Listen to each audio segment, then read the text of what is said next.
ನಮಸ್ಕಾರ. ನಾನು ನಿಮ್ಮ ಭಾಗ್ಯನಾರಾಯಣ ಬೊಗ್ಗವರಪು. ನೀವು ನೋಡ್ತಾ ಇದ್ದೀರಿ ಸುದ್ದಿ ಸರ್ಕಲ್. ಬಂಗ್ಲೆಗುಡ್ಡೆಯಲ್ಲಿ ದೊಡ್ಡ ಮಟ್ಟದಲ್ಲಿ ಏನೋ ಸಿಗುತ್ತೆ ಅನ್ನುವಂತಹ ಅನುಮಾನಗಳಿದ್ದಾವೆ ಅಂತ ನಿನ್ನೆ ಮೊನ್ನೆ ಎಲ್ಲ ನಿಮಗೆ ಹೇಳ್ತಾನೆ ಇದ್ದೆ. ನಿನ್ನೆ ಅದು ಆಲ್ಮೋಸ್ಟ್ ಸಾಬೀತಾಗಿದೆ. ಯಾವ ಮಟ್ಟಕ್ಕೆ ಅಂದ್ರೆ ಅದೇನು ಬಂಗ್ಲೆಗುಡ್ಡೆನ ಮೂಳೆಗಳ ಗುಡ್ಡೆನ ಅನ್ನುವಂತಹ ಅನುಮಾನ ಬರಬಹುದು. ಆ ಮಟ್ಟಕ್ಕೆ ಅಷ್ಟು ಮೂಳೆಗಳು ಸಿಕ್ಕಿದ್ದಾವೆ.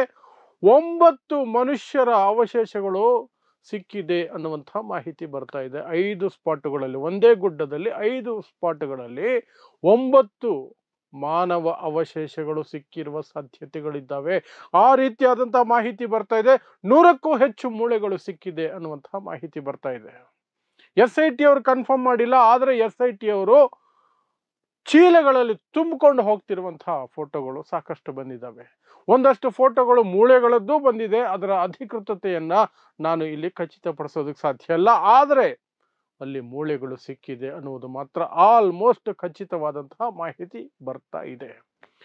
ಇಂತಹ ಸನ್ನಿವೇಶದಲ್ಲಿ ಏನೂ ಸಿಗಲಿಲ್ಲ ಅಂತ ಆ ಆರೋಪ ಮಾಡಿರುವವರನ್ನೇ ಕುತಂತ್ರಿಗಳು, ಷಡ್ಯಂತ್ರಿಗಳು, ಅವರು ಏನೋ ಇಂಟರ್ನ್ಯಾಷನಲ್ ಲೆವೆಲ್ ಕಾನ್ಸ್ಪಿರಸಿ ಮಾಡಿದ್ದಾರೆ ಅಂತೆಲ್ಲ ಕತೆ ಕಟ್ಟಿದಂತಹ ಗೋಧಿ ಮಾಧ್ಯಮಗಳು, ಎಂಜಿಲು ಕಾಸಿಗೆ ಬದುಕುವ ಗೋಧಿ ಮಾಧ್ಯಮಗಳು ಯಾವನನ್ನೋ ಒಬ್ಬನನ್ನ, ಇಬ್ಬರನ್ನ, 5 ಜನರನ್ನ ಬಚಾವ್ ಮಾಡೋದಕ್ಕೆ ಸತ್ಯವನ್ನು ಹೂತು ಹಾಕಬೇಕು, ನ್ಯಾಯ ಸಿಗಲೇಬಾರದು ಅಂತ ಯೋಚನೆ ಮಾಡಿ ದಿನ ಬೆಳಗಾದ್ರೆ ಆರೋಪ ಮಾಡುವವರ ವಿರುದ್ಧವೇ ಅಪಪ್ರಚಾರ ಮಾಡ್ತಾ ಇದ್ದಂತಹ ಗೋಧಿ ಮಾಧ್ಯಮಗಳು ಗಪ್ ಚುಪ್,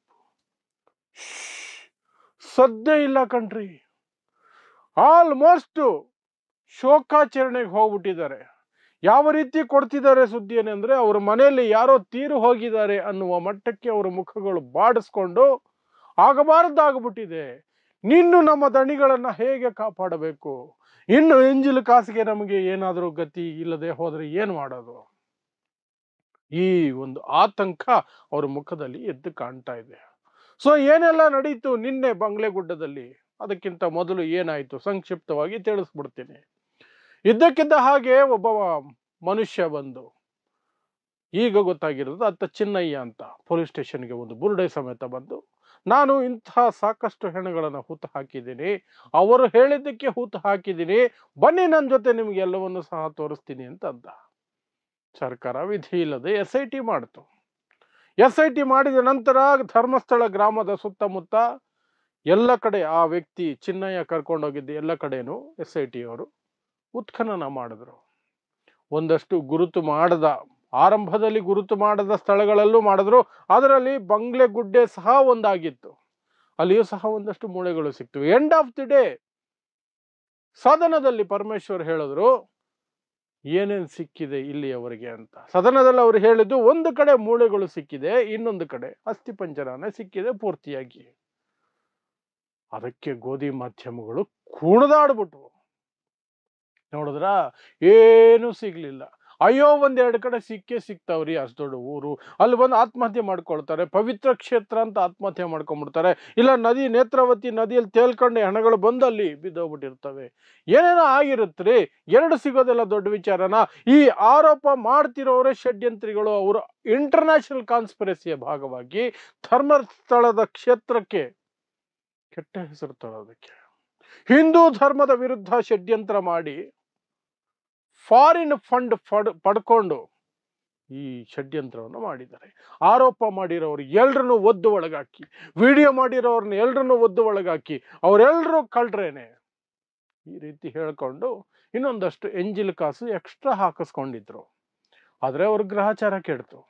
ಯಾವಾಗ SIT ಅವರು ಚಿನ್ನಯ್ಯನ ಕೂರಿಸ್ಕೊಂಡು, ಅಪ್ಪ ಕಂದ, ಆರಂಭದಲ್ಲಿ ಒಂದು ಬುರುಡೆ ತಗೊಂಡು ಬಂದಿದ್ದಲ್ಲ, ಅದು ಎಲ್ಲಿಂದ ಬಂತು, ಅದರ ಮೂಲ ತಿಳಿಸಪ್ಪ ಅಂತ ಹೇಳಿದಾಗ, ಅದನ್ನ ನಾನು ಮತ್ತೆ ವಿಠಲ್ ಗೌಡ ಹೋಗಿ ಬಂಗ್ಲೆಗುಡ್ಡೆಯಿಂದ ತಂದಿದ್ದು ಅಂತ ಚಿನ್ನಯ್ಯ ಹೇಳ್ತಾನೆ. ವಿಠಲ್ ಗೌಡನ ಕರ್ಸಿದ್ರು. ಯಾರು ಈ ವಿಠಲ್ ಗೌಡ? ಸೌಜನ್ಯ ಹೋರಾಟದಲ್ಲಿ ದೊಡ್ಡ ಹೆಸರು, ಸೌಜನ್ಯ ಮಾವ. ಅವ್ರನ್ನ ಕರ್ಸಿದ್ರು. ಎಲ್ರಿ ಸಿಕ್ತು ನಿಮಗೆ, ಈತನ ಕೈಲಿ ಆ ಬುರುಡೆ ಕೊಟ್ಟು ಕಳಿಸಿದಿರಲ್ಲ ಆತ ಹೇಳ್ದ, ಬಂಗ್ಲೆಗುಡ್ಡೆಯಲ್ಲೇ ಸಿಕ್ಕಿತ್ತು. ಬುರುಡೆ ಇಲ್ಲದೆ ಬಂದ್ರೆ ಗಂಭೀರತೆ ಇರಲ್ಲ ಕೇಸ್ಗೆ, ತನಿಖೆ ಜೋರಾಗಿ ನಡೆಯಲ್ಲ ಅನ್ನೋ ಕಾರಣಕ್ಕಾಗಿ ನಾನೇ ಸಜೆಸ್ಟ್ ಮಾಡಿ ಆತನನ್ನ ಕಳಿಸಿದ್ದು. ಹೌದಾ, ಬನ್ನಿ ತೋರಿಸ್ಬನ್ರಿ ಅಂತ ಕರ್ಕೊಂಡು ಹೋದ್ರು ಬಂಗ್ಲೆಗುಡ್ಡೆಗೆ. ಅಲ್ಲಿ ಆ ಬುರುಡೆ ಎಲ್ಲಿಂದ ತಂದ್ರಿ ಅಂತ ಹುಡುಕಾಡಕ್ ಹೋದಾಗ ಸುಮ್ಮನೆ ಕೈಕಾಲು ಆಡಿಸ್ತಿರ್ಬೇಕಾದ್ರೇನೆ ಒಂದಷ್ಟು ಸೂಚನೆಗಳು ಸಿಕ್ತು, ಇಲ್ಲಿ ಒಂದಷ್ಟು ಮೂಳೆಗಳು ಅಸ್ಥಿಪಂಜರಗಳು ಇದಾವೆ ಅಂತ. SIT ತಂಡದಲ್ಲಿದ್ದವ್ರಿಗೆ ಅವರಿಗೆ ಬೆಚ್ಚಿ ಬೀಳಂಗ ಆಗೋಯ್ತು, ಆಶ್ಚರ್ಯ ಆಯ್ತು, ಹೇಗೆ ಮೇಲ್ಭಾಗದಲ್ಲೇ ಇಷ್ಟೊಂದು ಮೂಳೆಗಳು ಸಿಗ್ತಾ ಇದ್ದಾವೆ ಅಂತ. ಹಾಗಾದ್ರೆ ಇಲ್ಲಿ ದೊಡ್ಡ ಮಟ್ಟದ ಉತ್ಖನನ ನಡಿಬೇಕಾಗಿದೆ, ಅಗಿಯೋ ಕೆಲಸ ಇಲ್ಲಾಗಬೇಕಾಗಿದೆ ದೊಡ್ಡ ಮಟ್ಟದಲ್ಲಿ ಬಂಗ್ಲೆಗುಡ್ಡೆಯಲ್ಲಿ ಅಂತ ನಿರ್ಧರಿಸಿದ್ರು. ಸುದೀರ್ಘ ಚರ್ಚೆಗಳನ್ನು ನಡೆಸ್ಕೊಂಡ್ರು SIT ತಂಡದ ಮುಖ್ಯಸ್ಥ ಪ್ರಣಬ್ ಮೊಹಾಂತಿ ಅವರ ನೇತೃತ್ವದಲ್ಲಿ ಸಭೆಗಳ ಮೇಲೆ ಸಭೆಗಳು ನಡೀತು. ಗೃಹ ಮಂತ್ರಿಗಳಿಗೆ ಮಾಹಿತಿ ಕೊಡಲಾಯಿತು. ನಂತರ ಮೊನ್ನೆ ಮುಖ್ಯಮಂತ್ರಿಯ ಮುಂದೆಯೂ ಸಹ ಹೋಗಿ ಎಲ್ಲವನ್ನ ವಿವರಿಸಿ ಅವರಿಗೂ ಸಹ ಮಾಹಿತಿಯನ್ನು ಕೊಟ್ಟು ನಿನ್ನೆ ಅಗಿಯುವ ಕೆಲಸವನ್ನ ಮಾಡೋದಕ್ಕೆ ಅಂತ ಬಂಗ್ಲೆಗುಡ್ಡೆಗೆ ಬಂದರು. ನಮಗೆ ಬರ್ತಿರೋ ಮಾಹಿತಿಯ ಪ್ರಕಾರ ಅಗಿಯುವ ಶ್ರಮ ದೊಡ್ಡ ಮಟ್ಟದಲ್ಲಿ ಬೇಕಾಗಿರ್ಲಿಲ್ಲ.